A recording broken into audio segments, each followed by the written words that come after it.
ਚੰਡੀਗੜ੍ਹ ਦੇ ਵਿੱਚ street vendor ਨੂੰ ਹੁਣ ਤੱਕ ਬੜੀ ਸਮੱਸਿਆ ਆ ਰਹੀ ਸੀ ਕਿ ਨਗਰ ਨਿਗਮ ਵੱਲੋਂ ਉਹਨਾਂ ਨੂੰ ਚੰਡੀਗੜ੍ਹ ਦੇ ਵਿੱਚ ਉਹਨਾਂ ਸੈਕਟਰਾਂ ਵਿੱਚ ਬਿਠਾ ਦਿੱਤਾ ਗਿਆ ਜਿੱਥੇ ਉਹਨਾਂ ਦਾ ਕੰਮ ਹੀ ਨਹੀਂ ਚੱਲਦਾ। ਕਿਸੇ ਨੂੰ ਸੈਕਟਰ 52 ਦੇ ਵਿੱਚ ਬਿਠਾ ਦਿੱਤਾ ਗਿਆ, ਕਿਸੇ ਨੂੰ ਸੈਕਟਰ 47 ਦੇ ਵਿੱਚ ਬਿਠਾ ਦਿੱਤਾ ਗਿਆ, ਕਿਸੇ ਨੂੰ ਸੈਕਟਰ 31 ਦੇ ਵਿੱਚ ਬਿਠਾ ਦਿੱਤਾ ਗਿਆ। लेकिन कई वेंडर अजिहे सी जो कि नगर निगम ਵੱਲੋਂ शिफ्ट किए जाण ਦੇ चलते बेरोजगार भी हो गए सी ਅਤੇ रही सही कसर कोरोना ਦੀ महामारी ने ਕੱਢ ਦਿੱਤੀ ਅਤੇ ਸਾਰੇ ਵੈਂਡਰਾਂ ਦੇ ਲਈ ਭੁੱਖੇ ਰਹਿਣ ਦੀ ਨੌਬਤ ਤੱਕ ਆ ਗਈ ਸੀ। ਚੰਡੀਗੜ੍ਹ ਦੇ ਵਿੱਚ ਕਈ ਸਟਰੀਟ ਵੈਂਡਰ ਸੀ ਜਿਨ੍ਹਾਂ ਨੂੰ ਸ਼ਿਫਟ ਕੀਤਾ ਗਿਆ ਲੇਕਿਨ ਉਹ ਸ਼ਿਫਟ ਨਹੀਂ ਹੋਏ ਕਿਉਂਕਿ ਉਹਨਾਂ ਨੂੰ ਪਤਾ ਸੀ ਕਿ ਉਹਨਾਂ ਦਾ ਕੰਮ ਨਹੀਂ ਚੱਲੇਗਾ ਤੇ ਕੋਰੋਨਾ ਕਾਲ ਤੇ ਲਾਕਡਾਊਨ ਤੋਂ ਬਾਅਦ ਉਹਨਾਂ ਦੇ ਕੰਮ ਉਤੇ ਕਾਫੀ ਅਸਰ ਪਿਆ ਤੇ ਉਹ ਆਪਣੀ ਫੀਸ ਭਰਨ ਤੋਂ ਵੀ ਅਸਮਰੱਥ ਸੀ। सर जहाँ पहले बैठे हुए थे वहाँ तो बहुत अच्छा गुजारा था सर। इन्होंने ना तो कुछ बताया सर, ऐसी जगह भी शिफ्ट कर दिया। पहले 15 भेजा, 15 से हमारे को बड़ैल भेज दिया, फीसें वूसें थी वो भरवा ली। तो यहाँ बैठे हैं, कभी 50 को मारे कभी 100। घर का खर्चा सर उसी इंसान को पता जो यहाँ पूरे दिन बैठता है। कभी किसी से 20 पकड़ रहा है, कभी 30 पकड़ रहा है। अप डाउन का किराया है, आने जाने का ऑटो का किराया 150-200 वो लगते हैं। अब ऑटो वाले को नहीं किराया देंगे कि मार रखो आप यहीं पर सो, यहीं रखो।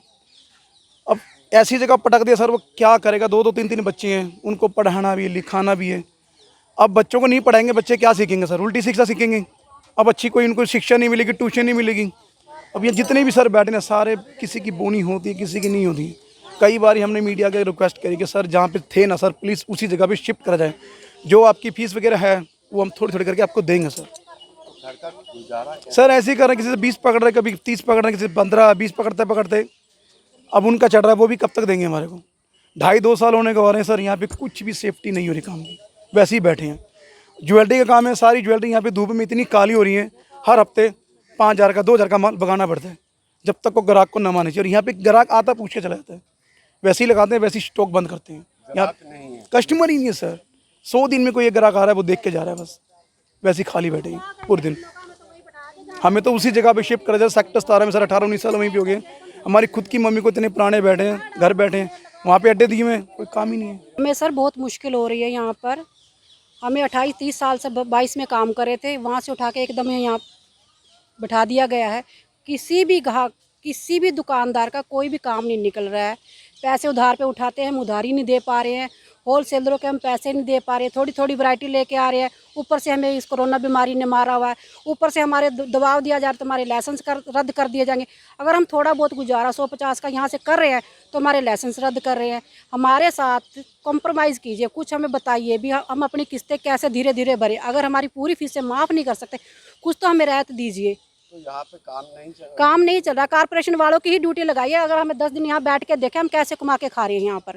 तो घर का खर्चा किस तरह? घर का खर्चा भी ऐसे ही चल रहा है, कभी पहले ज़्यादा खाते थे, अब थोड़ा खा रहे हैं। बच्चों को नहीं पढ़ा रहे, 2 साल से घर बैठे हैं। कोरोना की वजह से ही बैठे हैं, कुछ सरकार की वजह से बैठे हैं। हम लोग 2 सालों के बच्चे घर बैठे हैं, नहीं पढ़ पा रहे बच्चे। बताओ, शादियाँ शुदियाँ बच्चों की करनी है, सब कुछ करना इतनी मुश्किल हो रही है, इतनी मुश्किल हो रही है। बच्चे आधे तो बच्चे चोरियाँ करने लग गए यहाँ से, आधे टाइम तो हमारा माल चोरी हो जाता है। बताओ क्या करें, हम कहाँ जाएँ, किसके आगे रोएं? बताओ, हमारे कौन हमारी सुनने वाला? कोई नहीं हमारी सुनने वाला। प्लीज़ हम तो हाथ जोड़ के रिक्वेस्ट करते हैं, प्लीज़ प्लीज़ प्लीज़ कृपया करके हमारे सब पे कुछ दया करो, हमारी फीसें माफ़ की जाएं, या हमें कुछ भी ऐसी बताएं भी हम जिस तरीके से अपनी थोड़ी बहुत जो सरकार नहीं भी मान रही थोड़ी बहुत हम जमा करवा सकें। बाकी हमें हमारी हाथ जोड़ के यही रिक्वेस्ट है सरकार से, जहाँ हम बैठे थे प्लीज़ हमें वहीं बिठाया जाए। ਹੁਣ ਨਗਰ ਨਿਗਮ ਦੇ ਮੇਅਰ ਰਵੀਕਾਂਤ ਸ਼ਰਮਾ ਦਾ ਕਹਿਣਾ ਹੈ ਕਿ ਉਹ ਵੈਂਡਰਾਂ ਦੀ ਗੱਲ ਦੇ ਨਾਲ ਸਹਿਮਤ ਨੇ ਤੇ ਇਸ ਨੂੰ ਲੈ ਕੇ ਸਦਨ ਦੇ ਵਿੱਚ ਚਰਚਾ ਵੀ ਹੋ ਚੁੱਕੀ ਹੈ, ਜਿਸ ਉੱਤੇ ਨਗਰ ਨਿਗਮ ਨੇ ਹੁਣ ਇਹ ਮਤਾ ਪਾਸ ਕੀਤਾ ਹੈ ਕਿ ਵੈਂਡਰਾਂ ਨੂੰ ਉਹਨਾਂ ਦੀ ਪੁਰਾਣੀ ਥਾਂ ਤੇ ਯਾਨੀ ਕਿ ਉਹਨਾਂ ਨੂੰ ਪੁਰਾਣੇ ਸੈਕਟਰਾਂ ਦੇ ਆਸ-ਪਾਸ ਹੀ ਸ਼ਿਫਟ ਕੀਤਾ ਜਾਵੇਗਾ ਤਾਂ ਕਿ ਉਹਨਾਂ ਦਾ ਰੋਜ਼ਗਾਰ ਚੱਲ ਸਕੇ। देखिए, वेंडर का एक मुद्दा ज़रूर है जो अभी अटका हुआ है, और इनको जिस तरह से पहले वेंडर एक्ट के माध्यम से साइटें अलॉट हुई थी, मगर कहीं ना कहीं उसमें बहुत गलती हुई है। टाउन वेंडिंग कमेटी ने जो फैसला लिया है हमें भी मंजूर नहीं है। हम भी सारे पार्षद मेयर होने के नाते मैं भी उससे सहमत नहीं हूँ। मगर जो मेन मुद्दा था वेंडर का वो 17, 22 और 19 का, अभी भी हमने 17, 22, 19 को छोड़ के बाकी सेक्टरों के जितने वेंडर हैं हमने सदन में पास करके भेजा है कि इनको यहाँ पे जिस मार्केट में थे अगर मार्केट वालों को कोई ऑब्जेक्शन नहीं है तो इनको वहीं पे बैठा दिया जाए, क्योंकि किसी मार्केट में 5 लोग थे, 10 लोग थे, जहाँ ऑब्जेक्शन है वहाँ पे नज़दीक के किसी जगह पे, ताकि मार्केट के आसपास लोग उनका बिजनेस इतने सालों से 20-20 सालों से कर रहे हैं, तो लोग उनके वेंडर के पास आके अपनी जो चीज़ें हैं वो ख़रीद सके और उनको भी एक कस्टमर बेस जो उनका उस एरिया में बना हुआ है वो रहें। इसके लिए हम प्रयास कर रहे हैं। और अभी टाउन वेंडिंग कमेटी जो है वो उसका टेन्योर ख़त्म हो चुका है। नई टाउन वेंडिंग कमेटी मुझे लगता है इस महीने में बन जाएगी और बहुत जल्दी हम वेंडर का जो ये इशू है इसको भी रिजॉल्व करके अपना 17, 22 और 19 को छोड़ के बाकी सबका हम पूरा इनका जो निवारण है उनको करेंगे। और इनमें भी जो एक्स्ट्रा होंगे साइटों से ज़्यादा उनको भी ऐसी जगह पे जहाँ पे जी अपनी रोजी रोटी कमा सके वहाँ पे ज़रूर जगह देंगे। जी बिल्कुल, हम वेंडर के बिल्कुल साथ हैं ताकि उनका रोज़गार ना, वेंडर एक्ट का मतलब क्या है, उन लोगों को रोज़गार देना। और रोज़गार ये इसलिए एक्ट आया था कि उनको एक कानूनी तौर पे एक अधिकार मिल जाए कि यहाँ पे बैठ सकते हैं, वो कर सकते हैं। जो अफसरशाही, जो इंस्पेक्टर राज उनके ऊपर हावी होता था, उससे उनका जो है वो हम निवारण करना चाह रहे थे।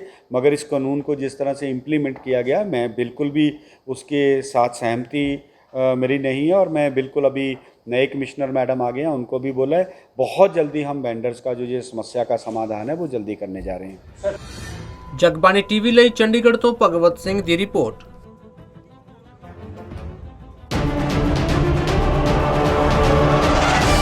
ਅੱਜ ਪੰਜਾਬ ਵਿੱਚ ਬਿਜਲੀ ਦਾ ਸੰਕਟ ਹੈ। ਬਿਜਲੀ ਦੇ ਕੱਟ ਵੀ ਲੱਗ ਰਹੇ ਹੈ, ਬਿਜਲੀ ਦੇ ਰੇਟ ਵੀ ਵੱਧ ਗਏ ਹੈ, ਬਿੱਲ ਵੀ ਬਹੁਤ ਵੱਡੇ ਆਉਣ ਲੱਗ ਗਏ ਹੈ। ਸ਼੍ਰੋਮਣੀ ਅਕਾਲੀ ਦਲ ਦੇ ਸਰਕਾਰ ਦੇ ਦੌਰਾਨ ਅਸੀਂ 24 ਘੰਟੇ ਬਿਜਲੀ ਦਿੰਦੇ ਸੀ ਤੇ ਐਸਸੀ ਤੇ ਬੀਸੀ ਭਾਈਚਾਰੇ ਨੂੰ 200 ਯੂਨਿਟ ਹਰ ਮਹੀਨੇ ਹਰ ਬਿੱਲ ਵਿੱਚ ਮੁਫਤ ਦਿੰਦੇ ਸੀ। ਅੱਜ ਮੈਂ ਸਾਰੇ ਪੰਜਾਬੀਆਂ ਨੂੰ ਵਾਅਦਾ ਕਰਦਾ ਉਹਨਾਂ ਦੇ ਘਰਾਂ ਦੇ 400 ਯੂਨਿਟ ਹਰ ਮਹੀਨੇ ਸਾਡੀ ਸ਼੍ਰੋਮਣੀ ਅਕਾਲੀ ਦਲ ਬਹੁਜਨ ਸਮਾਜ ਪਾਰਟੀ ਦੀ ਆਉਣ ਵਾਲੀ ਸਰਕਾਰ ਉਹਨਾਂ ਨੂੰ ਮੁਫਤ ਦੇਊਗੀ। 2 ਮਹੀਨੇ ਦਾ ਬਿੱਲ ਦਾ ਮਤਲਬ 800 ਯੂਨਿਟ ਹਰ 2 ਮਹੀਨੇ 'ਚ ਜੋ ਬਿੱਲ ਆਇਆ ਕਰੂਗਾ ਉਹ ਮੁਫਤ ਹੋਣਗੇ। ਆਹ ਸਾਡਾ ਵਾਅਦਾ ਤੁਹਾਡੇ ਨਾਲ।